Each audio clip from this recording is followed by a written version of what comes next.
जब मैं young age में थी ना तो बहुत सहन शक्ति थी, लेकिन अब मैं 50 के करीब पहुंच चुकी हूँ तो सहन शक्ति बहुत कम होती जा रही है। कहाँ चली गई जी? कहाँ चली गई? वही मैं ढूंढ रही हूँ कहाँ चली गई। और मतलब अब छोटी छोटी बातों पे क्रोध आ जाता है, जैसे बहुत अब जैसे बर्दाश्त नहीं कर पाते हैं, बहुत जल्दी क्रोध आ जाता है, तो उसको कैसे हम कंट्रोल करें? ये आपका दोष नहीं है, ये उम्र का, बढ़ती हुई उम्र का दोष है जी। इस उम्र में लगभग लोग ऐसे ही होते हैं, चिड़चिड़े हो जाते हैं जी।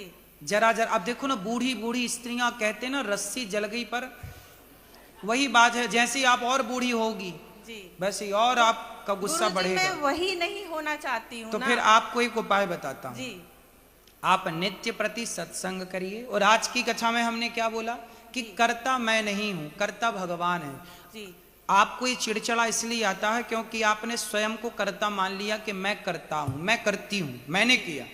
आप ये मत सोचो कि मैं हूं, आप ये सोचो कि सब कुछ भगवान का है। और अपने आप को बिल्कुल जैसे सरेंडर, आतंकवादी कोई मुस्लिम है वो क्या करता, पुलिस के आगे सरेंडर कर देता। अपने को भी ईश्वर के आगे बिल्कुल सरेंडर कर दीजिए। जब आप सरेंडर कर देंगे तो आपके अंदर क्रोध खत्म हो जाएगा।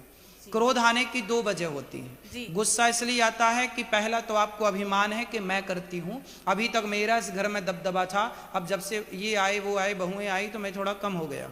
नहीं गुरुजी, ये नहीं है कभी मैं वाली, तो मेरी भावना ही नहीं रही। फिर दूसरा क्या है? दूसरा पता नहीं, बस। तो अभिमान आने की दूसरी वजह ये है जी। पहली वजह तो ये है कि हम स्वयं को कर्ता मान लेते हैं, अभिमान हो जाता है, इसलिए हमें क्रोध आता है। जी। दूसरा ये है क्रोध आने की सबसे मूल वजह कि हमारे भीतर सहनशीलता बिल्कुल नहीं है। अब जैसे आपकी बीमारी यही है कि आपके अंदर सहनशीलता नहीं है, आपने बताया ही। तो सहनशीलता जब कम होती है ना, तो वो क्रोध को बढ़ावा देती है। तो आप अपने अंदर की सहनशीलता को कैसे बढ़ाएंगे? सत्संग के द्वारा। रोज सत्संग नियमित करिए, आधा घंटा ही सही। रोज कथाएं यूट्यूब पर अनिरुद्धाचार्य टाइप कर लीजिएगा, रोज कथाएं सुनिए। जी मैं रोज सुनती हूँ। रोज सुनिए, धीरे धीरे आप सत्संग करते करते करते करत अभ्यास के जड़मति होत सुजान, धीरे धीरे आपके अंदर बदलाव। और आप ये मत सोचिएगा कि ये सब मेरा, सब भगवान का मान के आप खुश रहिए, हर हाल में प्रसन्न रहिए। ये आपका कुछ भी नहीं है, सब भगवान का। ये मानती हो ना आप? जी जी बिल्कुल। आप बिल्कुल गांठ बांध लीजिए इस बात को कि कुछ भी आपका नहीं है, भगवान का है। कल का सत्संग भी अटेंड करिएगा, कल भी हम बहुत सारी बातें बताएंगे। जी गुरुजी, धन्यवाद। आपके चरणों में मेरे संग मेरे परिवार का कोटि कोटि प्रणाम। खुश रहिए। मेरा नाम अनीशा शर्मा, मैं नौगछिया बिहार से आई हूँ।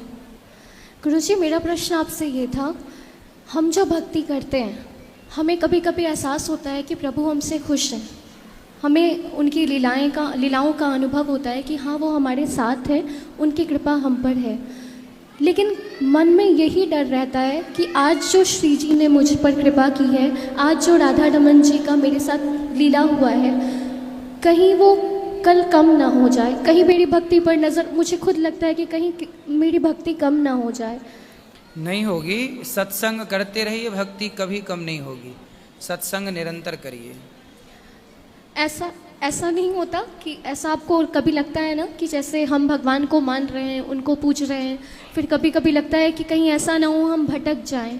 हम भटकना नहीं चाहते, बस ऐसा उतार चढ़ाव तो आता ही रहता है, लेकिन आप सत्संग करेंगे तो भक्ति सदा अच्छी रहेगी। राधे राधे।